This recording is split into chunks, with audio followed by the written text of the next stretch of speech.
কারোর জন্য অপেক্ষা করছেন নাকি? দাদি আপনার দরকার। রাস্তায় যেরকম ট্রাফিক জ্যাম, হয়তো আসতে দেরি হতে পারে। আশ্চর্য অভদ্র লোক তো আপনি। আপনি চেনেন না জানেন না এরকম একটা অপরিচিত লোকের সাথে গল্প জুড়ে দিলেন। হ্যাঁ, তা তো ঠিকই। তো এখানে তো আরো জায়গা আছে, আপনি এখানে এলেন কেন? কেন? এই ব্রিজটাকে আপনি কিনে নিয়েছেন? যান না ভাই, আপনি অন্য জায়গায় যান না। এই কথা তো আমি আপনাকে বলতে পারি। মানে ব্রিজটাকে আপনার নাকি? আপনি এখানে কেন? অন্য জায়গায় যান না। আত্মহত্যা করতে এসছেন? ফালতু কথা বলেন, হ্যাঁ? ফালতু কথা বলেন কেন? আমি আত্মহত্যা করতে যাবো কেন? কি আশ্চর্য! আপনি কি জান না এখান থেকে? আপনি ইনটিউশন বলে একটা কথা আছে, মেয়েদের সেটা খুব বেশিই থাকে, জানেন তো। আত্মহত্যার জন্য জায়গাটা খুব ভালো।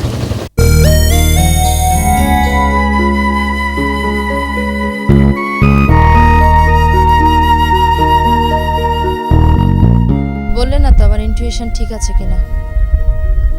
আরে আশ্চর্য! আপনি আপনি এভাবে কথা বলছেন কেন? আপনি কি আমাকে চেনেন নাকি জানেন? হ্যাঁ, একটু আগে আপনি না বললেন অপরিচিতদের সাথে কথা বলা এক ধরনের অভদ্রতা। কি ব্যাপারটা কি আপনার? আপনি জান না প্লিজ। আমার অনুমানই ঠিক।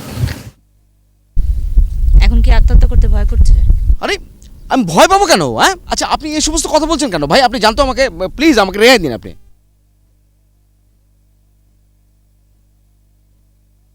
সভ্যতার জ্ঞান দেখুন আমাদের। আত্মহত্যা করতে এসেও ভদ্রতা। তা নয় তো কি? আপনার সামনে আমি আত্মহত্যা করলে পুলিশ আপনাকে ধরে নিয়ে যাবে না? নানা রকম ঝামেলা হবে না? নাকি ভয় পাচ্ছেন আমি আপনাকে আটকাবো? আরে আপনি আমাকে আটকাবেন কেন? হ্যাঁ, আপনি আমাকে আটকাবেন কেন? আপনি আমাকে চেনেন নাকি জানেন? কি অদ্ভুত কথা আপনার!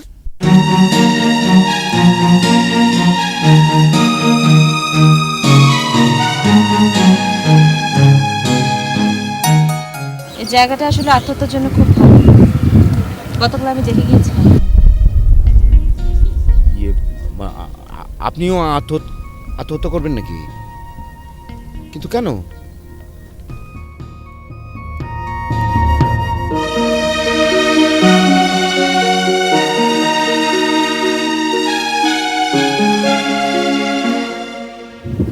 সে কথা আপনাকে কেন বলি? আর তাছাড়া আমার মৃত্যু হলে তো আপনাকে থানা পুলিশ পাওয়াতে হবে।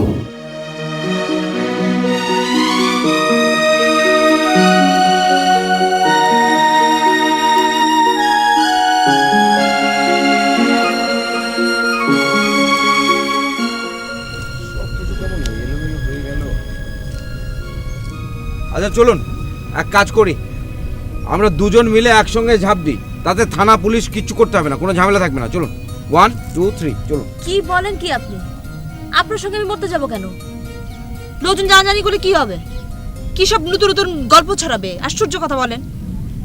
মৃত্যুর পরে কি গল্প হবে সেটা নিয়ে আপনি ভাবছেন। আরে চলুন ঝাঁপ দিই। আরে না রে ভাই, তা হয় না। আর তাছাড়া অমিত কি ভাববে? অমিতটা আবার কে? ও, বুঝতে পেরেছি। তার জন্যেই আজকে আপনার এই পরিণতি। কম বয়সী ভালোবাসা একটি ইমোশন পূর্ণ হয়। আপনি অদ্ভুত মানুষ তো আপনি। আপনি অমিতকে চেনেন না চিনে একটা মানুষের সম্পর্কে মন্তব্য করছেন।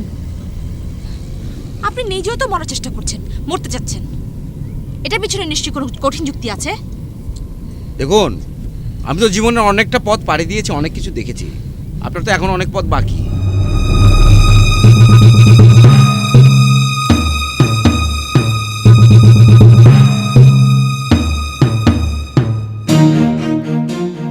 আরে কি হচ্ছে এসব?